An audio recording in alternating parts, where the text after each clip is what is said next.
નમસ્કાર વિદ્યાર્થી મિત્રો, હું છું વિપુલ સિણોદિયા, શ્રી એસએલ વિદ્યાલય પરિવાર વતી ફરી એક વખત આપ સર્વેનું ઈ લર્નિંગ પ્રોગ્રામમાં હાર્દિક સ્વાગત છે. હવે વિદ્યાર્થી મિત્રો, આગળના વિડિયો સુધીમાં આપણે ચેપ્ટર નંબર 1 નો સંપૂર્ણ અભ્યાસ કરી રહ્યા છીએ. હવે આજના વિડિયોમાં આપણે વાત કરવાની છે કે એ ચેપ્ટરમાંથી આખા ચેપ્ટરમાંથી જે સેક્શન એ માં પૂછાતા જે પ્રશ્નો છે, જે કઈ કઈ રીતે ફેરવીને પૂછી શકાય, એના વિશેની ચર્ચા આપણે આજના વિડિયોમાં કરવાની છે. અને અમુક એવા પ્રશ્નો જે સ્વાધ્યાયમાં આપેલા છે, જે અમુક પ્રશ્નો સ્વાધ્યાયમાં છે, એમાંના આપણે અમુક પ્રશ્નો અહીંયા સમજીશું, સોલ્વ કરીશું, અને બાકીના તમારે હોમવર્કમાં ઘરે પ્રયત્ન કરવાનો રહેશે.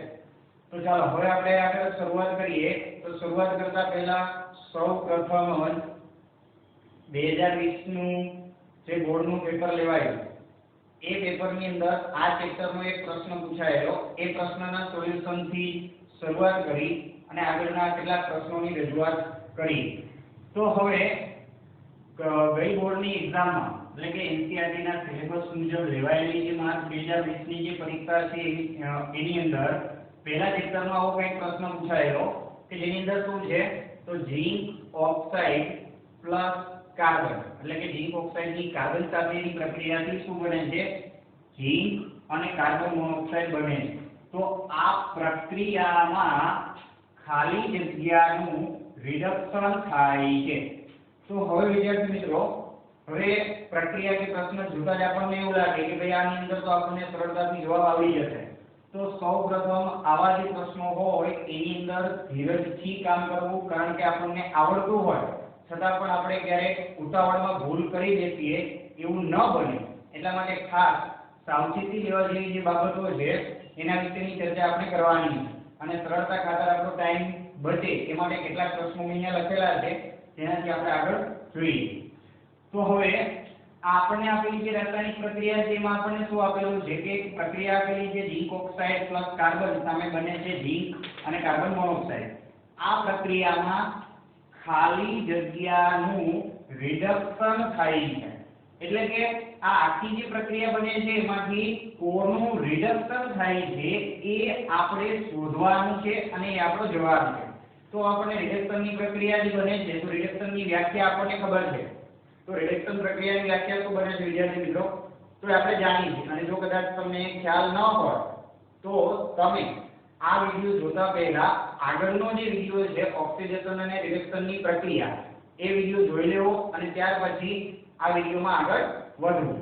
તો હવે રિડક્શનની પ્રક્રિયા કઈ એવી છે કે પ્રક્રિયા દરમિયાન કોઈ પણ પ્રક્રિયકમાંથી ઓક્સિજન દૂર થાય અથવા તો હાઇડ્રોજન ઉમેરાય એવી જે રાસાયણિક પ્રક્રિયા બનતી હોય એને આપણે રિડક્શન પ્રક્રિયા કહીએ છીએ.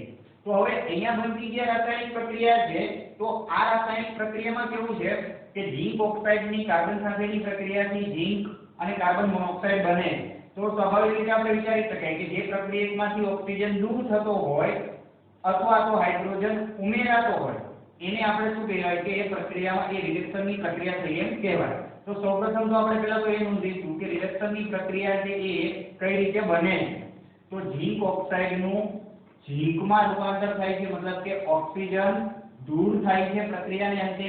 તો હવે આ પ્રક્રિયામાં રિડક્શનની આ જગ્યાએ રિડક્શનની પ્રક્રિયા તો બને છે જાઓ, પરંતુ કોનું મતલબ કે ખાલી જગ્યામાં આપણે શું લખવાનું છે કે આમાંથી કોનું રિડક્શન થાય છે.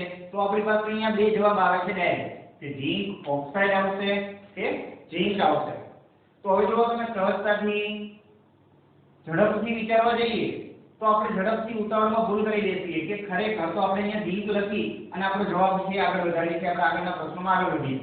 પરંતુ વિદ્યાર્થી મિત્રો, જ્યારે આવા પ્રશ્નો પૂછાય ત્યારે ખાસ પ્રશ્ન બે વાર વાંચવો અને એ પ્રશ્નને આપણે જે રીતે સમજી ગયા છીએ એ જ મેથડથી આગળ વધારો. તો હવે આપણે આગળ જોઈએ. તો હવે આપણે શું એવું ભણી ગયા આગળના વિડિયોમાં કે ઝીંક ઓક્સાઇડનું ઝીંકમાં રિડક્શન થાય છે. ફરીથી ખાસ સાંભળજો વિદ્યાર્થી મિત્રો, આપણે શું કરીએ છીએ અહીંયા કોનું રિડક્શન થાય છે એ જાણવાનું. તો હવે કોનું રિડક્શન થયું એનું કહેવાય તો ઝીંક ઓક્સાઇડ નું ઝીંકમાં રિડક્શન થાય છે એટલે કે ખરેખર આપણો જવાબ ઝીંક નહીં પરંતુ શું આવશે તો અહીંયા આપણો જવાબ બને છે ઝીંક ઓક્સાઇડ કેમ કારણ કે આપણે જાણીએ છીએ કે ઝીંક ઓક્સાઇડ નું ઝીંકમાં શું થાય છે રિડક્શન થાય છે આપણે આવી વાક્ય રચનાઓ સાથે આપણે આગળના વિડિયોમાં કેટલાક મુદ્દાઓ જોઈ ગયા છે તો હવે જો પ્રશ્ન આ જગ્યાએ કદાચ એવો હોત કે ખાલી જગ્યામાં રિડક્શન થાય છે તો શું બને તો ઝીંક ઓક્સાઇડ નું શેમાં રૂપાંતર થાય છે ઝીંકમાં એટલે કે ઝીંકમાં રિડક્શન થાય છે તેમ કહેવાય તો એટલા માટે આપણો જવાબ અહીંયા શું આવશે ઝીંક ઓક્સાઇડ બરાબર ચલો હવે આગળ કરીએ તો સ્વાધ્યાયનો પહેલો જ પ્રશ્ન છે કંઈક એના જેવો જ છે ખૂબ જ સરસ મજાનો પ્રશ્ન છે ચાલો તો નીચે આપેલી પ્રક્રિયા માટેના આપેલા વિધાનોમાંથી કયા વિધાનો ખોટા છે હવે વિદ્યાર્થી મિત્રો ખાસ ધ્યાન આપજો સૌપ્રથમ તો આપણે અહીંયા પ્રશ્ન પરથી સમજવાની બાબત એ છે કે જ્યારે ક્યારે પણ આપણે આવા પ્રશ્નો સોલ્યુશન કરતા હોય એ દરમિયાન પરીક્ષામાં પણ ઉતાવળ કરવી નહીં સૌપ્રથમ આપેલી જે સૂચના છે એનું ખાસ વાંચવી અને વાંચી લીધા બાદ એ સૂચનાનું આપણે પાલન કરવાનું તો હવે આગળ વધીએ કે આપણે આમાંથી આપણને જે જવાબ મળશે એમાંથી આપણે ખોટા જે જવાબ છે એ પસંદ કરવાના તો હવે શું કરીશું તો હવે પ્રક્રિયા એક આપણને અહીં આપેલી જે છે કે લેડ ઓક્સાઇડ એટલે કે CbO+C કાર્બન કાર્બનની પ્રક્રિયાથી શું બને છે લેડ CO2 એક સમતોલિત પ્રક્રિયા આપણને આપેલી હવે એના પરથી નીચેના કેટલાક ઓપ્શન આપેલા છે સોલ્વ કરીએ શું કીધું છે કે લેડ રિડક્શન પામે ખાસ ધ્યાનથી જોજો વિદ્યાર્થી મિત્રો લેડ રિડક્શન પામે છે હવે ખરેખર લેડ એટલે આપણી આખી પ્રક્રિયામાં છે કોણ આને આપણે લેડ કહીશું નહીં આને શું કહેવાય લેડ ઓક્સાઇડ તો આને શું કહેવાય લેડ તો હવે આની વાત કરીએ શું કહે છે પેલો ઓપ્શન લેડ રિડક્શન પામે છે એટલે પહેલા જ આપણને એમ થાય કે ભાઈ હા ઓક્સિજન છે એ દૂર થાય છે એટલે કે લેડ રિડક્શન પામે પરંતુ આ જગ્યાએ ખરેખર લેડ રિડક્શન પામતો નથી કારણ કે લેડ ઓક્સાઇડ નું રિડક્શન થાય છે અને જ્યારે લેડ ઓક્સાઇડ નું રિડક્શન થાય છે ત્યારે લેડ ઓક્સાઇડ માંથી લેડ બને એટલે કે શું કહેવાય કે લેડ રિડક્શન પામે છે એમ કહી શકાય નહીં પરંતુ લેડ નું રિડક્શન નથી થતું લેડ ઓક્સાઇડ નું રિડક્શન થઈ અને લેડ બને એટલે કે આપણો જે અહીંયા પહેલો જ પોઈન્ટ છે પહેલો જે ઓપ્શન છે કે લેડ રિડક્શન પામે છે તો એ ઓપ્શન અહીંયા ખોટો છે ફરીથી રિડક્શન કોનું થાય છે લેડ ઓક્સાઇડ નું શેમાં થાય છે લેડમાં એટલે કે અહીંયા શું કહેવાય કે લેડ રિડક્શન પામે છે નહીં પરંતુ ખરેખર શું હોવું જોઈએ કે લેડ ઓક્સાઇડ નું લેડમાં રિડક્શન થાય છે એટલે કે લેડ ઓક્સાઇડ રિડક્શન પામે છે તેમ કહેવાય તો ચાલો પહેલો ઓપ્શન આપણો ખોટો છે પછી આપણે આગળ વધીએ કે કાર્બન ડાયોક્સાઇડ ઓક્સિડેશન પામે તો હવે કાર્બન ડાયોક્સાઇડ એટલે કે સીધી જ વાત આપણે કાર્બન ડાયોક્સાઇડની વાત કરીએ છીએ નિકોલમાં મળતો પદાર્થ તો હવે એ કાર્બન ડાયોક્સાઇડ શું થાય છે ઓક્સિડેશન પામે હવે ખરેખર વિચારો તો અહીંયા કાર્બન ડાયોક્સાઇડ જે પોતે અહીંયા નિકોલ જે મળે છે એ પોતે ઓક્સિડેશન પામે છે મતલબ કે કાર્બન ડાયોક્સાઇડ નું ઓક્સિડેશન થતું નથી પરંતુ શું બને છે કે જ્યારે કાર્બન છે એ ઓક્સિજન સાથે જ્યારે સંયોજાય છે ત્યારે કાર્બન માંથી કાર્બન ઓક્સાઇડ બને એટલે કે ખરેખર આ જગ્યાએ કોનું ઓક્સિડેશન થયું કહેવાય તો ખરેખર કાર્બન ડાયોક્સાઇડ નું ઓક્સિડેશન થયું એમ કહેવાય નહીં પરંતુ શું કહેવાય તો કે કાર્બન ડાયોક્સાઇડ માં ઓક્સિડેશન થાય છે એટલે કે આપણો આ ઓપ્શન છે એ પણ ખોટો છે શું છે કે કાર્બન ડાયોક્સાઇડ ઓક્સિડેશન પામે છે ખોટું શું સાચું શું પડે કે કાર્બન ઓક્સિડેશન પામે છે એટલા માટે કાર્બન ડાયોક્સાઇડ બને એટલે કે અહીંયા આપણો બીજો જે ઓપ્શન છે એ પણ ખોટો છે. હવે ત્યારબાદ આગળ વાત કરીએ તો કે કાર્બન ઓક્સિડેશન પામે છે. જો વળી પાછો એ પ્રશ્ન આવ્યો, કાર્બન ઓક્સિડેશન પામે છે એટલે કે કાર્બન થી ખરેખર ઓક્સિડેશન પામી અને કાર્બન ડાયોક્સાઇડ બનાવે છે, એટલે કે આ ઓપ્શન આપણો સાચો છે. ત્યારબાદ આગળ કે લેડ ઓક્સાઇડ રિડક્શન પામે છે. તો લેડ ઓક્સાઇડ એટલે કે PbO રિડક્શન પામે છે. તો ખરેખર લેડ ઓક્સાઇડ રિડક્શન પામીને શું બનાવે છે? લેડ બનાવે છે, એટલે કે આ ઓપ્શન પણ આપણો સાચો છે. તો હવે વિદ્યાર્થી મિત્રો ચાલો તમે આ રીતે આ પ્રશ્ન સોલ્વ કરી લીધા. પછી પણ ધ્યાનમાં લેવા જેવી બાબત એ છે કે આપણે જો કદાચ આ સોલ્વ કરતી વખતે આપણે એવું ભૂલી જઈએ કે ભાઈ કદાચ આપણને જે આપેલા ઓપ્શન છે એમાંથી આપણા C અને D જવાબ સાચા છે, તો આપણને નીચે જે ચાર ઓપ્શન આપેલા હોય એમાંથી આપણે ચાલો ફટાફટ C અને D ટિક માર્ક કરી અને આગળ વધીએ છીએ. પરંતુ એ જગ્યાએ ઉતાવળમાં ભૂલ કરવા કરતા પહેલા આપણે પ્રશ્ન ફરીથી વાંચી લેવો અને વિચારો. શું કીધું છે? ખોટા જવાબ કયા છે એ શોધવાના. તો વિચારો ચારમાંથી કયા બે જવાબ ખોટા છે? તો આપણો A અને B જવાબ ખોટા છે. તો આ જગ્યાએ આ પ્રશ્ન માટે આપણો જવાબ શું બને છે? તો નીચે જે ઓપ્શન આપેલા છે એમાં જુઓ તો પહેલો જ ઓપ્શન છે A અને B. તો આ આપણો જવાબ થશે. જ્યારે A અને C આપેલો છે, ABC આપેલા છે અને આપેલ તમામ, તો એ આપણો જવાબ છે નહીં. ચાલો હવે એવી રીતે એક આગળની પ્રક્રિયામાં હવે આપણને સ્વાધ્યાયનો બીજો પ્રશ્ન આપેલો છે કે Fe2O3 એલ્યુમિનિયમ. તો એની પ્રક્રિયાથી શું બને છે? Al2O3 Fe. હવે આ જે પ્રક્રિયા બને છે એમાં શું કીધું છે કે ઉપર દર્શાવેલી પ્રક્રિયા તેનું ઉદાહરણ છે જણાવો. તો અહીંયા કેટલીક પ્રક્રિયાઓના પ્રકાર આપણને આપેલા છે: સંયોગીકરણ, દ્વિવિસ્થાપન, વિઘટન અને વિસ્થાપન. તો હવે ચારે ચાર પ્રક્રિયાઓની વ્યાખ્યા આપણે જાણીએ છીએ. તો વ્યાખ્યા પરથી જેને સોલ્વ કરવાનો પ્રયત્ન કરીએ તો ચાલો, સંયોગીકરણની પ્રક્રિયા એટલે શું કહેવાય કે સંયોગીકરણ મતલબ જોડાવું, ભેગું થવું. તેમાં આપણે સમજી ગયા કે બે કે બે કરતા વધારે પ્રક્રિયકો ભેગા મળી અને એક જ નિપજ મળતી હોય એવી પ્રક્રિયાને આપણે કેવી ગણી છે? સંયોગીકરણ. તો આપણી પ્રક્રિયા જુઓ કે બે કે બે કરતા વધારે પ્રક્રિયકો છે પરંતુ એક જ નિપજ મળતી નથી, એટલે કે સંયોગીકરણની પ્રક્રિયા કહેવાય નહીં. હવે ત્યારબાદ વાત કરીએ દ્વિવિસ્થાપનની. તો હવે દ્વિવિસ્થાપનમાં આપણે એવું ભણી ગયા, આગળ આપણે એની વ્યાખ્યા જોઈ ગયા કે દ્વિવિસ્થાપન એટલે કે પ્રક્રિયા દરમિયાન આયનોની આપલે થઈ અને નવા સંયોજનોનું નિર્માણ થવું. તો ચાલો આપણે આમાં પણ જોઈ લઈએ. તો હવે કેટલા તત્વો હાજર છે? પહેલા તો 3: આયન, ઓક્સિજન અને એલ્યુમિનિયમ. તો હવે આયનની જે સંયોજકતા છે કેટલી છે? તો આયનની સંયોજકતા જે પ્લસ છે, અહીંયા ઓક્સિજનની માઈનસ છે, એલ્યુમિનિયમની પણ +2 છે, સોરી +3 છે. તો હવે આ રીતે ખાલી નોર્મલી ખાલી સંયોજકતા વિચારો કે હવે આ જગ્યાએ શું બને છે કે આયનની પણ +3 સંયોજકતા છે, ઓક્સિજનની -2 સંયોજકતા છે, એલ્યુમિનિયમની +3 સંયોજકતા છે. હવે આ જગ્યાએ શું બને છે કે ચાલો આયન ઓક્સાઇડમાંથી આયન શું કરે છે? તો હવે આયન ઓક્સાઇડમાંથી આ પ્રક્રિયા દરમિયાન બને છે શું? તો દ્વિવિસ્થાપનની પ્રક્રિયામાં આપણે સમજી ગયા કે બંને પ્રક્રિયકોમાંથી આયનો એકબીજા સાથે જોડાઈ અને અંતે બે નવા સંયોજનો બનાવે.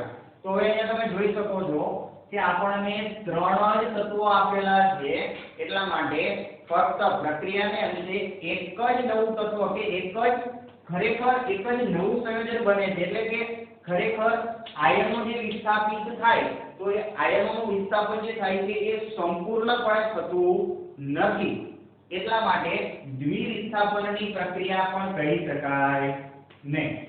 તો હવે ચાલો આગળ વિઘટનની પ્રક્રિયાની વાત કરીએ. તો વિઘટનની પ્રક્રિયામાં શું થાય છે કે એક જ પ્રક્રિયકમાંથી બે કે બે કરતા વધારે તત્વો મળે છે. તો અહીંયા એક જ પ્રક્રિયક એટલે કે એક પ્રક્રિયક તો છે નહીં, એટલે કે વિઘટનની પ્રક્રિયા પણ આવતી નથી. હવે ત્યારબાદ વાત કરીએ વિસ્થાપનની. તો વિસ્થાપન એટલે શું? તો વિસ્થાપનની પ્રક્રિયામાં આપણે જાણીએ છીએ કે વધુ સક્રિય તત્વો હોય એ શું કરે છે? તો ઓછા સક્રિય તત્વોને તેના દ્રાવણમાંથી દૂર કરે છે, વિસ્થાપિત કરે છે.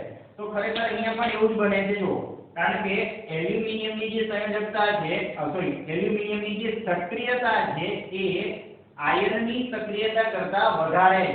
એટલે કે અહીંયા આ પ્રક્રિયા બનવા પાછળનું કારણ શું છે? તો એ કારણ આપણે એમ કહી શકાય કે એલ્યુમિનિયમની સક્રિયતા કોના કરતા વધુ છે? તો આયર્ન કરતા વધારે છે. એટલા માટે અહીંયા Fe2O3 ના દ્રાવણમાંથી એલ્યુમિનિયમ આયર્નને દૂર કરે છે અને પોતે પોતાની જગ્યા પર બેસી જાય છે. અને આ સક્રિયતાની જે આપણે ચર્ચા કરેલી છે તો એ આગળના વિડિયોમાં આપણે એની વાત કરેલી. ફરીથી કહી દઉં કે જો સક્રિયતા તો હવે આપણને ખબર કેમ પડે કે ભાઈ એલ્યુમિનિયમ કે આયર્ન ક્લોરામાંથી કોની સક્રિયતા વધારે છે? જો તમને ખ્યાલ ના હોય અને કદાચ એ વધારે જો જાણવું હોય કે સમજવું હોય તો ચેપ્ટર નંબર 3 માં ધાતુ અને અધાતુમાં પેજ નંબર 45 પર સક્રિયતા શ્રેણી આપણને આપેલી છે. એમાંની કેટલીક જાણીતી ધાતુઓની સક્રિયતા શ્રેણી ઉપરથી નીચે જતા ઉતરતા ક્રમમાં આપેલી છે. એના પરથી આપણે આ ઉદાહરણ છે એ સમજી શકીએ. તો હવે આગળ વાત કરીએ. હવે આગળનો પ્રશ્ન છે કે આયર્નના ભૂકામાં મંદ હાઇડ્રોક્લોરિક એસિડ ઉમેરતા શું થાય છે? એટલે કે એક વાક્ય રચના આપેલી છે કે આયર્નના ભૂકામાં લોખંડમાં શું કરવાનું છે કે હાઇડ્રોક્લોરિક એસિડ ઉમેરીએ તો શું બને છે કે આપેલા વિકલ્પો છે પસંદ કરવાના. તો પહેલા તો આપણે શું કરવું પડે? એની પ્રક્રિયા સમજવી પડે. તો આયર્નના ભૂકામાં એટલે કે Fe+ મંદ હાઇડ્રોક્લોરિક એસિડ એટલે કે HCl ઉમેરતા શું બને? તો અહીંયા શું બનશે? તો પ્રક્રિયા દરમિયાન તમે વિચારી શકો છો કે આયર્ન ક્લોરાઇડ એટલે કે FeCl2 પ્લસ હાઇડ્રોજન વાયુ છૂટો પડે છે. એટલે કે પ્રક્રિયા સંતુલિત કરવી હોય તો આ રીતે પ્રક્રિયા પણ સંતુલિત કરી શકાય છે. તો હવે ઓપ્શન જોઈએ તો પ્રક્રિયાની અંદર શું થાય છે કે હાઇડ્રોજન વાયુ ઉત્પન્ન થાય છે અને આયર્ન ક્લોરાઇડ બને છે. તો હા, ખરેખર હાઇડ્રોજન વાયુ ઉત્પન્ન થાય છે અને આયર્ન ક્લોરાઇડ બને છે. હવે બાકીના ઓપ્શન છે એ પણ જોઈ લઈએ. તો ક્લોરીન વાયુ અને આયર્ન ક્લોરાઇડ બને. તો હવે ક્લોરીન વાયુ અને આયર્ન ક્લોરાઇડ બનતા નથી. એવી જ રીતે કોઈ પ્રક્રિયા થતી નથી, એ તો બને નહીં. ત્યારબાદ ક્ષાર અને પાણી, તો એ પણ બનતું નથી, પાણી પણ મળતું નથી. તો આ રીતે વિદ્યાર્થી મિત્રો, આ રીતે આપણે જે અહીંયા ચર્ચા કરી તો આ મુજબ આવા જે ઓપ્શન હોય તો આવા ઓપ્શનમાં કેવી સાવચેતી રાખવી એ ખાસ ધ્યાનમાં લેવું. હવે ત્યારબાદ આ સિવાય કેટલાક એવા પણ MCQ છે જે આપણને સ્વાધ્યાયમાં આપેલા છે. હવે પ્રક્રિયા સંતુલિત કઈ રીતે કરવી એના માટેના હવે આપણે જે અહીંયા જોયું કે અલગ અલગ પ્રકારના કેવા પ્રકારના હોય પ્રશ્નો. દાખલા તરીકે ઓક્સિડેશન રિડક્શનની પ્રક્રિયામાંથી આવા પ્રકારે જુદા જુદા MCQ પૂછી શકે છે. એમાં કેવી સાવચેતી રાખવી એ ખાસ ધ્યાન રાખવું, કારણ કે આ ટોપિક ખાસ અગત્યનો છે સેક્શન એમાં પ્રશ્ન પૂછવા માટે. અને જે ખરેખર ગયા વખતે એટલે કે 2020 ની બોર્ડની એક્ઝામમાં આમાંથી આ પ્રશ્ન પૂછાઈ ગયો છે. એટલે આ પ્રક્રિયાનું આપણે ધ્યાન રાખવું. ત્યારબાદ આ બે પણ એના જેવા જ ટૂંકા પોઈન્ટ છે. હવે આપણે આગળ વાત કરીએ કે એના જેવા જ કેટલાક પ્રશ્નોની, એટલે કે આપણને સ્વાધ્યાયની અંદર કેટલાક એવા પ્રશ્નો આપેલા છે જેને આપણે આગળ સોલ્વ કરીએ. હવે પ્રક્રિયા સંતુલિત કરવા માટેના કેટલાક એવા પ્રશ્નો આપેલા છે એની વાત કરીએ.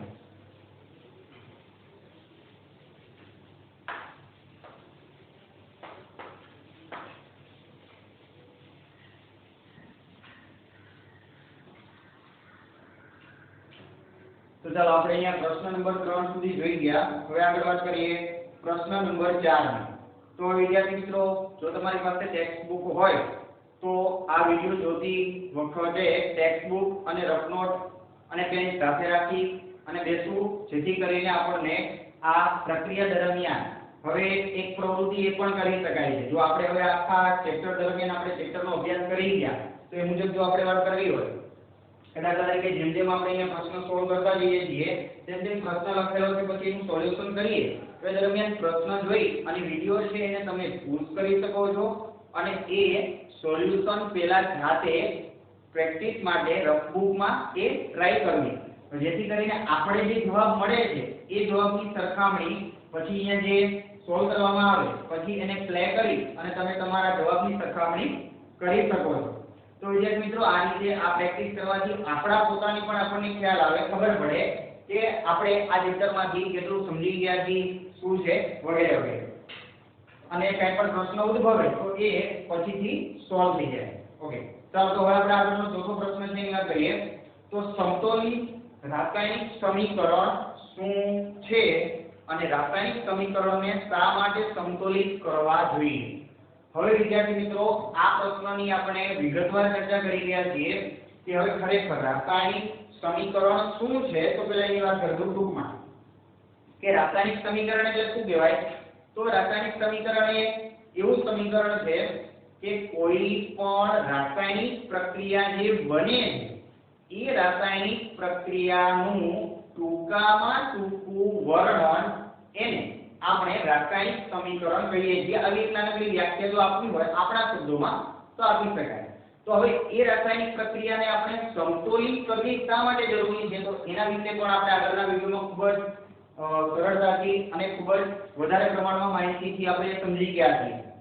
તો સમતોલિત કરવું શા માટે જરૂરી છે તો એના માટે આપણે એક દળ સંચયનો નિયમ પણ જોઈ ગયા. તો એ દળ સંચયના નિયમને આધારે રાસાયણિક પ્રક્રિયા છે એને સમતોલિત કરવી જરૂરી બને છે. હવે ત્યારબાદ વાત કરીએ આગળ પાંચમા પ્રશ્નની. તો પાંચમો પ્રશ્ન જે આપેલો છે એમાં જોઈએ નીચેના વિધાનોને રાસાયણિક સમીકરણોમાં રૂપાંતરિત કરો અને ત્યારબાદ તેમને સમતોલિત કરો. હવે આવો પ્રશ્ન આપણને આપેલો છે. કેટલાક નીચે વિધાનો આપેલા છે એ વિધાન પરથી પ્રક્રિયા લખવાની છે અને એ પ્રક્રિયાને આપણે સમતોલિત કરવાની. તો હવે એમાં પાંચમા પ્રશ્નની અંદર આપણને અહીંયા ચાર પ્રશ્નો આપેલા છે જેમાંથી બે પ્રશ્નો આપણે અહીંયા જોશું અને બે તમારે ઘરે હોમવર્કના કરવાના રહેશે. બરાબર? તો ચાલો આપણે જોઈએ. હવે એમાંનો પહેલો પ્રશ્ન છે કે હાઇડ્રોજન વાયુ નાઇટ્રોજન સાથે સંયોજાઈને એમોનિયા બનાવે. એટલે કે હવે જો આપણે અહીંયા જોઈએ તો પાંચમા પ્રશ્નમાં પહેલો પ્રશ્ન છે. હવે હું અહીંયા વાક્યરચના લખતો નથી, ફરીથી બોલું છું, સાંભળો. હાઇડ્રોજન વાયુ નાઇટ્રોજન સાથે સંયોજાઈને એમોનિયા બનાવે છે. તો હાઇડ્રોજન વાયુ એટલે કે આપણે ડાયરેક્ટ હવે જો અહીંયા લખીએ તો હાઇડ્રોજન વાયુ એટલે કે હાઇડ્રોજન વાયુ કોની સાથે સંયોજાઈને નાઇટ્રોજન સાથે સંયોજાઈને એટલે કે હાઇડ્રોજન વાયુ નાઇટ્રોજન સાથે સંયોજાઈને શું બનાવે છે તો એમોનિયા બનાવે. તો હવે એમોનિયાનું અણુસૂત્ર શું છે વિદ્યાર્થી મિત્રો તો એનું અણુસૂત્ર છે NH3. તો હવે જો આપણે આ પ્રક્રિયાને સમતોલિત કરીએ તો આ બાજુએ એમોનિયાના કેટલા નાઇટ્રોજનના કેટલા હાઇડ્રોજનના કેટલા પરમાણુ છે 3. આ બાજુએ કેટલા છે 2. તો હવે જો આવો એક પરમાણુનો તફાવત રહેતો હોય તો એ દરમિયાન શું કરી શકાય કે આપણે ચોકડી ગુણાકાર મતલબ તમે જે આગળના ધોરણોમાં ગણિત વિષયમાં ભણી ગયા છો એવી નાની પદ્ધતિ અપનાવી શકાય કે જો હવે હાઇડ્રોજનને હું હવે દાખલા તરીકે ધારો કે આપણે અહીંયા હાઇડ્રોજનના 3 પરમાણુ કરવા છે. તો હવે જો અહીંયા 3 કરવા હોય તો એક હાઇડ્રોજન તો આપણે ઉમેરી શકવાના છીએ નહીં. તો શું કરવું પડે તો શું કરી શકાય તો ચોકડી ગુણાકારથી આપણે સરળતાથી સંતુલિત કરી શકીએ. કઈ રીતે તો આ હાઇડ્રોજનને કેટલા વડે ગુણી શકાય તો હાઇડ્રોજનને જો 3 વડે ગુણવામાં આવે તો હાઇડ્રોજન કેટલા થઈ જશે 3 દુ 6. અને અહીંયા આ જગ્યાએ આ હાઇડ્રોજનને આપણે જો 2 વડે ગુણીએ તો અહીંયા પણ 3 દુ 6 થઈ જાય છે. તો ચાલો આ હાઇડ્રોજનને અહીંયા 3 વડે ગુણવામાં આવે તો હાઇડ્રોજન કેટલા થઈ ગયા 3 દુ 6 અને અહીંયા 6 કરવા માટે આપણે શું કરીશું આગળ 2 વડે ગુણીએ તો 2 વડે ગુણવાથી હાઇડ્રોજન 6 થઈ જાય છે. આ બાજુએ પણ 6 થઈ ગયા અને સાથે સાથે નાઇટ્રોજન પણ કેટલા થઈ ગયા 2 જે ઓલરેડી આ બાજુએ 2 છે. હવે આવી જ રીતે ત્યાર પછીનું સમીકરણ જોઈએ. ત્યાર પછીનો પ્રશ્ન છે C. હવે તમારે પાંચમા પ્રશ્નમાંથી B અને D છે એ હોમવર્કમાં કરવાના રહેશે. હવે તો બેરિયમ ક્લોરાઇડ એલ્યુમિનિયમ સલ્ફેટ સાથે સંયોજાઈને એલ્યુમિનિયમ ક્લોરાઇડ આપેલ છે અને બેરિયમ સલ્ફેટના અવક્ષેપ મળે છે. એટલે કે આપણને પ્રક્રિયકો કયા આપેલા છે પેલા તો એ પ્રક્રિયકો લઈ લઈએ. તો પ્રક્રિયકો બે આપેલા છે બેરિયમ ક્લોરાઇડ. હવે બેરિયમ ક્લોરાઇડ એટલે કે એનું અણુસૂત્ર શું બને છે? તો બેરિયમ ક્લોરાઇડ એટલે એનું અણુસૂત્ર આવું બને કે BaCl2 પ્લસ એલ્યુમિનિયમ સલ્ફેટ. હવે એલ્યુમિનિયમ સલ્ફેટ એટલે કે Al2SO4 થ્રાઇસ. Al2SO4 thrice. તો હવે પ્રક્રિયાને અંતે શું બને છે? તો પ્રક્રિયાને અંતે આપણને વાક્ય રચનામાં એવું કીધું છે કે શું બને છે? તો બેરિયમ સલ્ફેટ બને છે અને એલ્યુમિનિયમ ક્લોરાઇડ બને છે. તો હવે વિદ્યાર્થી મિત્રો, હવે જો તમને અહીંયા હું પહેલા આ જગ્યાએ બનતી પ્રક્રિયાનું જો પહેલા તો સમીકરણ તમને લખી દઉં તો એના ઉપરથી એક પ્રશ્ન ઉદ્ભવશે જેની આપણે આગળ ચર્ચા કરીએ. તો ચાલો હવે ખરેખર શું બને છે? તો પહેલા તો આપણે સમીકરણ પ્રશ્ન શું છે એ જોઈએ. બેરિયમ ક્લોરાઇડ ની એલ્યુમિનિયમ સલ્ફેટ સાથેની પ્રક્રિયા કરતા શું બને છે? તો એલ્યુમિનિયમ ક્લોરાઇડ એટલે કે એલ્યુમિનિયમ ક્લોરાઇડ એટલે કે હકીકતમાં ખરેખર શું બનશે? તો અહીંયા AlCl3 plus aluminium chloride plus barium sulphate એટલે કે BaSO4. હવે અહીંયા આપણને પ્રશ્ન થાય કે ભાઈ અહીંયા આપણે બેરિયમ ક્લોરાઇડમાં Cl2, હવે ક્લોરાઇડ આપણે અહીંયા ક્લોરાઇડ તરીકે દર્શાવીએ તો એલ્યુમિનિયમ ક્લોરાઇડમાં આ Cl3 કઈ રીતે આવે? તો હવે આ પ્રક્રિયાને પહેલા તો આપણે જોઈએ તો જોતાની સાથે જ આપણને પ્રશ્ન ઉદ્ભવે કે ભાઈ આ કઈ રીતે બને? તો વિદ્યાર્થી મિત્રો, આ પ્રક્રિયાને જોઈએ તો તમને ખ્યાલ તો આવી ગયો હશે કે આ જે પ્રક્રિયા છે એ કેવા પ્રકારની પ્રક્રિયા કહેવાય? તો આ દ્વિવિસ્થાપન પ્રક્રિયા છે. તો દ્વિવિસ્થાપન પ્રક્રિયામાં આપણે જોઈ રહ્યા છીએ કે જો આપણે પ્રક્રિયાને સમજવી હોય તો એ આયનોના આપલે પરથી એ પ્રક્રિયામાં નિપજો આપણને મળે છે. તો આયનોની આપલે થઈને જો નિપજ મળતી હોય તો આપણે અહીંયા એ આયનોની સંખ્યા કે આયનો દર્શાવી અને એના પરથી આ પ્રક્રિયા કઈ રીતે બની એ પણ સમજી શકાય. તો ચાલો જોઈએ. તો હવે અહીંયા બેરિયમ, તો બેરિયમની સંયોજકતા છે +2. આવી જ રીતે ક્લોરીનની સંયોજકતા છે -1. હવે અહીંયા એલ્યુમિનિયમ, તો એલ્યુમિનિયમની સંયોજકતા કેટલી છે? તો એલ્યુમિનિયમની સંયોજકતા છે +3 અને સલ્ફેટની સંયોજકતા છે -1. SO4 2-. તો હવે વિદ્યાર્થી મિત્રો, હવે આપણે દ્વિવિસ્થાપનની પ્રક્રિયા ખૂબ જ સરસ રીતે ભણી ગયા છે કે બેરિયમ છે એ સલ્ફેટ સાથે સંયોજાય તો એ દરમિયાન શું બનશે કે બેરિયમ છે એ +2 સંયોજકતા ધરાવે છે. એટલે કે આનો ટૂંકો અર્થ એવો પણ કહી શકાય કે બેરિયમનો એક પરમાણુ 2 ઇલેક્ટ્રોન ગુમાવે છે તો એ જગ્યાએ સામે સલ્ફેટનો એક પરમાણુ 2 ઇલેક્ટ્રોન મેળવે છે. તો આ બે વચ્ચે સમજૂતી થઈ અને બેરિયમ સલ્ફેટ બને છે.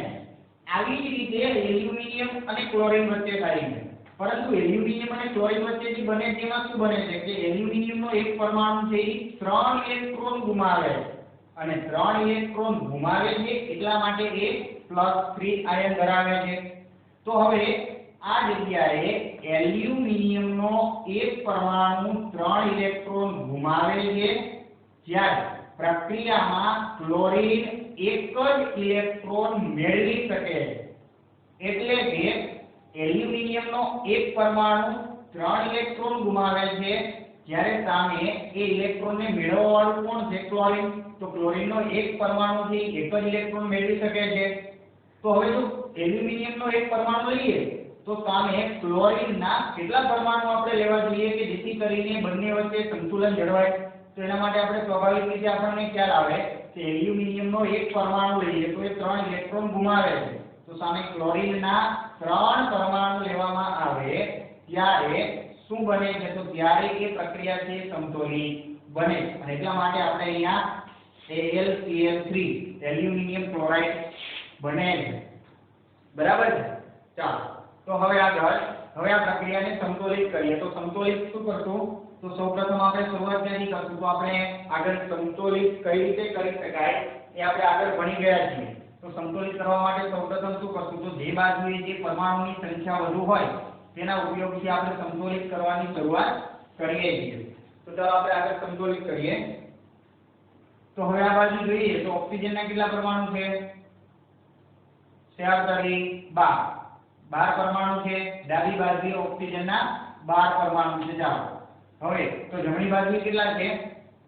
જમણી બાજુએ ફક્ત 4 જ પરમાણુ છે, તો અહીંયા બહાર કરવા માટે આપણે શું કરીશું કે અહીંયા બેરિયમ સલ્ફેટને 3 વડે ગુણી દઈએ તો ઓક્સિજનના 12 પરમાણુ થઈ જાય છે.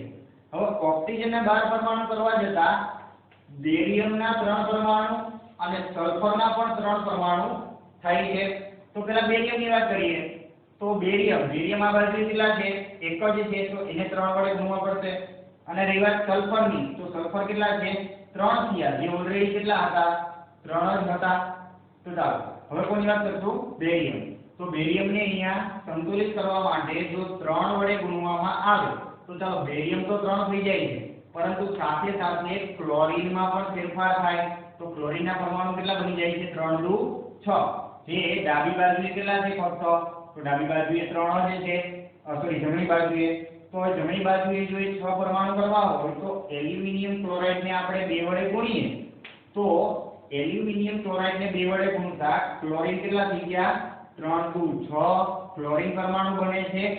સાથે સાથે એલ્યુમિનિયમના પણ 2 પરમાણુ બને. તો હવે એલ્યુમિનિયમ ડાબી બાજુએ જુઓ તો ડાબી બાજુએ એલ્યુમિનિયમ કેટલા છે? ઓલરેડી 2 જ છે. તો ચાલો હવે આ રીતે આ પ્રક્રિયા તો સંતુલિત થઈ ગઈ, પણ છતાં ચકાસણી કરવા માટે આપણે એક વખત શું કરવું કે બંને બાજુએ રહેલા પરમાણુની સંખ્યા જેને અહીંયા નીચે લખી અને જોઈ લેવું. તો ચાલો બેરિયમના આ બાજુ કેટલા છે? તો બેરિયમમાં 3 પરમાણુ છે, તો આ બાજુએ બેરિયમ પણ કેટલા છે? તો બેરિયમ 3 છે. આ બાજુએ ક્લોરીન કેટલા છે? 3 દુ 6. આ બાજુએ ક્લોરીન પણ 6, એટલે કે ક્લોરીન છે એ 6 પરમાણુ છે. હવે આગળ એલ્યુમિનિયમ 2, એલ્યુમિનિયમના 2 પરમાણુ, આ બાજુએ પણ એલ્યુમિનિયમના 2 પરમાણુ. સલ્ફર કેટલા છે? તો સલ્ફર પણ 3 છે અને ઓક્સિજન કેટલા છે? તો 4 કરી 12. આ બાજુએ પણ 4 કરી 12. તો આ રીતે વિદ્યાર્થી મિત્રો આ પ્રક્રિયા છે એને સંતુલિત કરી શકાય. હવે જ્યારે ક્યારેય પણ આવી રાસાયણિક પ્રક્રિયા આપેલી હોય તો આવો જે પ્રશ્ન છે બે રીતે ટ્વિસ્ટ કરીને આપણને પૂછ્યો. એક જ પ્રશ્ન છે ડબલ રીતે પૂછેલો છે. પહેલું તો એ કે શાબ્દિક વર્ણન આપેલું છે એના પરથી આપણે સમીકરણ કઈ રીતે બનાવવું. તો આવું જ્યારે સમીકરણ હોય કે આપણે આગળ જે સમજી ગયા કે આયનોનો ઉપયોગ કરી અને જે રાસાયણિક પ્રક્રિયા બને છે તો એને આપણે પહેલા તો સમીકરણ સ્વરૂપે લખવું અને પછી આ રીતે સરળતાથી સંતુલિત કરવું. હવે ત્યારબાદ આગળની વાત કરીએ તો હવે પ્રશ્ન નંબર 5 માં બી અને ડી જે પ્રશ્ન છે તમારે હોમવર્કમાં કરવાનો રહેશે અને ફરજિયાતપણે કરવાનો જ છે. ચાલો તો હવે આગળ છઠ્ઠા પ્રશ્નની વાત કરીએ.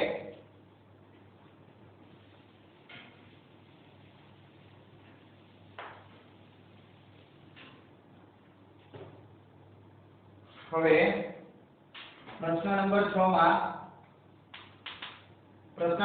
આપણને કઈક એવી માહિતી આપી છે કે નીચેના રાસાયણિક સમીકરણોને સમતોલિત કરો. હવે પ્રશ્ન એવો છે કે ડાયરેક્ટ કેટલાક પ્રશ્નો એવા હોય કે જે આપણે અત્યારે આગળ ચર્ચા કરી ગયા એવા શાબ્દિક વર્ણન આપેલું હોય તો પેલા સમીકરણ બનાવો અને સમીકરણ બનાવી દીધા બાદ એને સમતોલિત કરો. હવે અમુક પ્રશ્નો એવા છે કે જે ડાયરેક્ટ સમીકરણ આપેલું હોય અને એને ડાયરેક્ટ તમારે સમતોલિત કરવાનું હોય છે. તો એમાંના આપણને એવો આગળનો પ્રશ્ન એવો છે તો એમાંથી જોઈએ આગળ કે નીચેના રાસાયણિક સમીકરણને સમતોલિત કરો. તો હવે એમાં છઠ્ઠા પ્રશ્નની વાત કરીએ. એમાં જોઈએ પહેલો પ્રશ્ન HNO3 એટલે કે આને કહેવાય મંદ nitric acid. HNO3 hydroxide CaOH અને સામે શું બને છે તો કેલ્શિયમ ડાઇનાઇટ્રેટ એટલે કે CaNO3 twice plus H2O. તો ચાલો હવે આપણે આ સમીકરણ સંતુલિત કરવું છે. તો હવે વિચારો સૌપ્રથમ બંને બાજુએ જો વિચારવામાં આવે તો સૌપ્રથમ કયા તત્વોના પરમાણુની સંખ્યા જે વધુ છે. આ બાજુએ વિચારો કે સૌપ્રથમ તો ઓક્સિજનના 3 અને 2 5 પરમાણુ છે. આ બાજુ કેટલા છે? 3 2 6 અને 1 7. તો ઓક્સિજનના 7 પરમાણુ છે જમણી બાજુએ. ડાબી બાજુએ કેટલા છે? 5 છે. તો હવે જો 2 નો વધારો કરવો છે તો હું અહીંયા વિચારીશ કે દાખલા તરીકે ધારો કે હું 2 વડે ગુણી દઉં તો 2 વડે ગુણવાથી શું થશે કે 3 2 6 અને 2 8. તો વળી પાછો એકનો ગેપ મળે છે એટલે કે 7 પરમાણુથી ઇક્વલ થતા નથી. તો શું કરશું કે હવે ચાલો ઓક્સિજનના અહીંયા વધારવામાં આવે તો કઈ સંતુલિત થતું નથી. તો આગળ ઓક્સિજન બીજા કયા તત્વોમાં છે, કયા પરમાણુમાં છે? તો કે કેલ્શિયમ હાઇડ્રોક્સાઇડમાં. જો આને હું 2 વડે ગુણું તો શું થાય કે 2 તો હતા 2 તો 2 ને 2 4 4 ને 3 7. તો અહીંયા કેટલા થઈ ગયા? 3 2 6 6 ને 1 7. તો ચાલો ઓક્સિજન છે તો સંતુલિત બને, પરંતુ ઓક્સિજનને સંતુલિત કરવા જતા કેલ્શિયમમાં વધારો થઈ ગયો. કેલ્શિયમ કેટલા થઈ ગયા? આ બાજુએ 2. તો કેલ્શિયમના ડાબી બાજુએ 2 પરમાણુ છે. તો હવે જો વિદ્યાર્થી મિત્રો એક બીજી વસ્તુ પણ તમને અહીંયા કહી દઉં કે આપણે આ રીતે એક વખત પ્રક્રિયા સંતુલિત કરવાની જ્યારે શરૂઆત કરી દઈએ ત્યારે જે જગ્યાએ આપણે સંતુલિત કરવામાં અટકીએ ત્યાંથી, મતલબ કે હવે એક દાખલા તરીકે એક પરમાણુ આપણે સંતુલિત કરી દીધો, તો હવે નવેસરથી નવા પરમાણુથી સંતુલિત કરવાની જરૂરિયાત રહેતી નથી. કારણ કે જે જગ્યાએથી તમે આગળ વધો છો ત્યાંથી કન્ટિન્યુ આગળ વધતું જવાનું, અને જ્યાં સુધી એ પ્રક્રિયા સંતુલિત ન થાય ત્યાં સુધી આપણે એ પ્રક્રિયાને આગળ નિયમો મુજબ સંતુલિત કરતી રહેવાની. તો ચાલો હવે આગળ જોઈએ. ઓક્સિજન 2 કરવા જતા કેલ્શિયમ 2 થઈ ગયા. તો આ બાજુ કેલ્શિયમ 2 પરમાણુ છે, તો અહીંયા 2 કરવા માટે કેટલા વડે ગુણવા પડશે? 2 વડે. હવે કેલ્શિયમને 2 કરવા જતા નાઇટ્રોજન કેટલા થઈ જાય છે? તો 2 વધારો થાય છે, એટલે કે 2 તો હતા 2 અને 2 4. તો ચલો જમણી બાજુએ નાઇટ્રોજન કેટલા થઈ ગયા? 4. અહીંયા કેટલા છે? ફક્ત 1. તો અહીંયા મંદ નાઇટ્રિક એસિડને 4 વડે ગુણીએ તો 4 વડે ગુણવાથી નાઇટ્રોજન ડાબી બાજુએ 4 થઈ જાય છે, પરંતુ નાઇટ્રોજન 4 કરવા જતા હાઇડ્રોજન કેટલા થઈ ગયા? 4. એટલે કે હાઇડ્રોજનની સંખ્યામાં ફેરફાર થયો. તો આ બાજુ કુલ કેટલા છે ગણી લઈએ તો 4 અને અહીંયા 2 અને 2 4, એટલે કે 4 ને 4 કેટલા થયા? 8. તો જમણી બાજુએ કેટલા છે? તો જમણી બાજુએ ફક્ત કેટલા છે? 2 જ છે. તો 8 કરવા માટે મારે શું કરવું પડશે? પાણીના અણુને 4 વડે ગુણવો પડશે. તો હવે પાણીના અણુને જો હું અહીંયા 4 વડે ગુણી દઉં તો હવે હાઇડ્રોજન પણ 8 થઈ જાય છે. જ્યારે ઓક્સિજનમાં ફેરફાર થયો, કાંઈ વાંધો નહીં, ઓક્સિજનના પરમાણુ ગણી લઈએ. ઓક્સિજન કેટલા છે? આ બાજુએ તો 4 તારી 12, એટલે કે અહીંયા ઓક્સિજનના 12 પરમાણુ છે. આ બાજુ કેટલા છે? 2 ને 2 4, એટલે કે 12 ને 4 16 પરમાણુ. કુલ ઓક્સિજનના કેટલા પરમાણુ થયા? 16. આ બાજુ કેટલા છે? 3 2 6 અને 6 2 12. તો 12 અહીંયા અને 4 અહીંયા, એટલે કે 12 + 4, એટલે કે આ બાજુએ પણ 16 પરમાણુ થઈ જાય છે. તો ચાલો આ રીતે બંને બાજુએ પ્રક્રિયાને કઈ રીતે સરળતાથી સંતુલિત કરી શકાય એ પણ આપણે જોયું. હવે ત્યારબાદ એમાંનું એક ઉદાહરણ લઈએ, બીજું.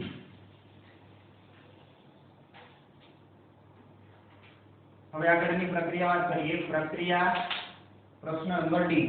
હવે એમાં લેવાનું છે આપણે બેરિયમ ક્લોરાઇડ, એટલે કે આપણને આપેલું છે BaCl2 H2SO4 સામે બને છે BaSO4 HCl.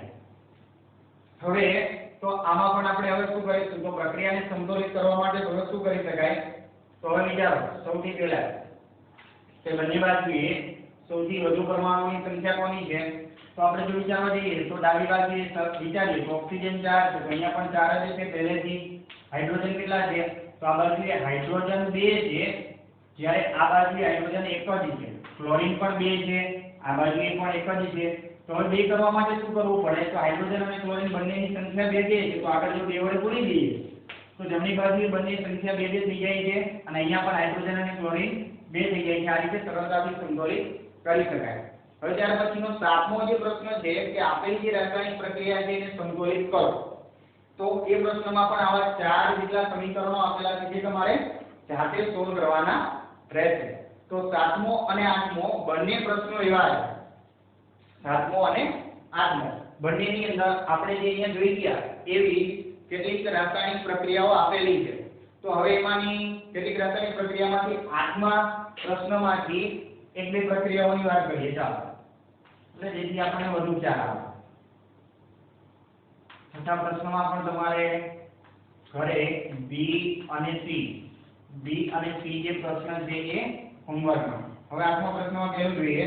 તો એમાં કેટલાક પ્રક્રિયાઓ, પહેલા તો પ્રશ્ન એ પ્રમાણે આપેલો છે કે નીચેના રાસાયણિક સમીકરણોને સંતુલિત લખો, એટલે કે સમતોલિત સ્વરૂપમાં લખવાના છે અને એ કઈ પ્રક્રિયા છે, મતલબ કે પ્રક્રિયાનો પ્રકાર કયો છે એ આપણે આની જેમ દર્શાવવાનું છે. તો હવે એમાંની પહેલી પ્રક્રિયા જોઈએ. તો એમાંની પહેલી પ્રક્રિયા છે એ શું છે? તો પોટેશિયમ બ્રોમાઇડ. પોટેશિયમ બ્રોમાઇડ એટલે કે KBr પ્લસ શું આપેલું છે કે બેરિયમ આયોડાઇડ. હવે બેરિયમ આયોડાઇડ એટલે કે અહીંયા બનશે BaI2. બેરિયમ આયોડાઇડ ની પ્રક્રિયાથી શું બને છે? પોટેશિયમ આયોડાઇડ અને બેરિયમ બ્રોમાઇડ. તો પોટેશિયમ આયોડાઇડ એટલે કે Ki અને બેરિયમ બ્રોમાઇડ. તો બેરિયમ બ્રોમાઇડ એટલે શું બનશે? તો BaBr2. તો હવે વિદ્યાર્થી મિત્રો, હવે અહીંયા કદાચ પ્રશ્ન ઉદ્ભવે કે આ જગ્યાએ પણ આપણે આગળ જે ચર્ચા કરી ગયા એ મુજબ જ અહીંયા પણ એવું જ બને છે કે આગળની જે પ્રક્રિયામાં આપણે વાત કરી કે ક્લોરાઇડ વાળી, તો એલ્યુમિનિયમ ક્લોરાઇડ એટલે કે AlCl2 ની જગ્યાએ AlCl3 કઈ રીતે બને છે? તો એ દ્વિવિસ્થાપનની પ્રક્રિયા હતી અને એમાં એ આયનોની આપલે દ્વારા આપણે નક્કી કરી શકીએ છીએ. તો બિલકુલ અહીંયા પણ એ જ ઘટના બને છે. તો હવે અહીંયા ખરેખર બેરિયમ આયોડાઇડમાંથી બેરિયમ બ્રોમાઇડ બને છે અને આવી જ રીતે આ પ્રક્રિયા દરમિયાન પોટેશિયમ આયોડાઇડ. તો હવે અહીંયા પ્રશ્ન ઉદ્ભવતો હોય કદાચ કે ભાઈ ખરેખર બેરિયમ આયોડાઇડ જે છે એમાંથી બેરિયમ આયોડાઇડ I2 માંથી પોટેશિયમ આયોડાઇડ I1 કઈ રીતે થઈ જાય છે? તો એનો જવાબ પણ આપણે ખરેખર જે આ પ્રક્રિયા બની એના આયનીય જે શું કહેવાય કે આયનો પરથી, મતલબ કે આયનોની જે આપલે થાય એના પરથી આપણે નક્કી કરી શકીએ છીએ. તો કે કઈ રીતે કરી શકાય? તો અહીંયા વિચારો, તો પોટેશિયમ છે તો પોટેશિયમની સંયોજકતા કેટલી છે? +1. આવી જ રીતે બ્રોમિનની સંયોજકતા છે -1. આવી રીતે બેરિયમની સંયોજકતા શું છે? તો બેરિયમની સંયોજકતા આપણે જાણીએ છીએ, આપણે પણ ઘણી બધી વખત આપણે જોઈ રહ્યા છીએ કે Ba+2 અને આયોડિનની સંયોજકતા કેટલી છે? તો એ -1 છે. તો હવે સંયોજન શું બનશે? તો હવે જાતે વિચારો કે આ આપણને સંયોજકતાઓ આપેલી છે, મળેલી. હવે અહીંયા પોટેશિયમ થી આયોડિન સાથે જોડાય અને શું બનાવે? તો એક ઇલેક્ટ્રોન ગુમાવે છે, તો સામે એક ઇલેક્ટ્રોન મેળવવાનું તત્વ છે એટલે કે પોટેશિયમ આયોડાઇડ બને છે.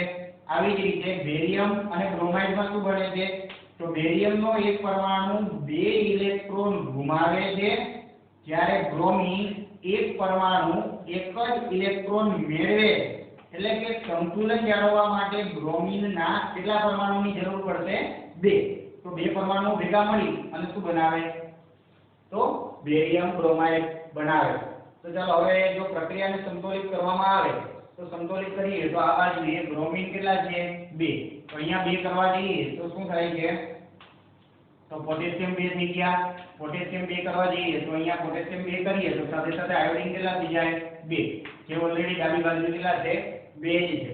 તો આવી રીતે વિદ્યાર્થી મિત્રો આવી ઘણી બધી રાસાયણિક પ્રક્રિયાઓ આપણને આપેલી છે અને આપણે જે સમજી ગયા એ મેથડનો ઉપયોગ કરી અને બાકી રહેતા જે પ્રશ્નો છે, બાકી રહેતી જે રાસાયણિક પ્રક્રિયાઓ છે કે બાકી રહેતું જે સ્વાધ્યાયમાં તમામ પ્રશ્નો છે એ જાતે સોલ્વ કરવા.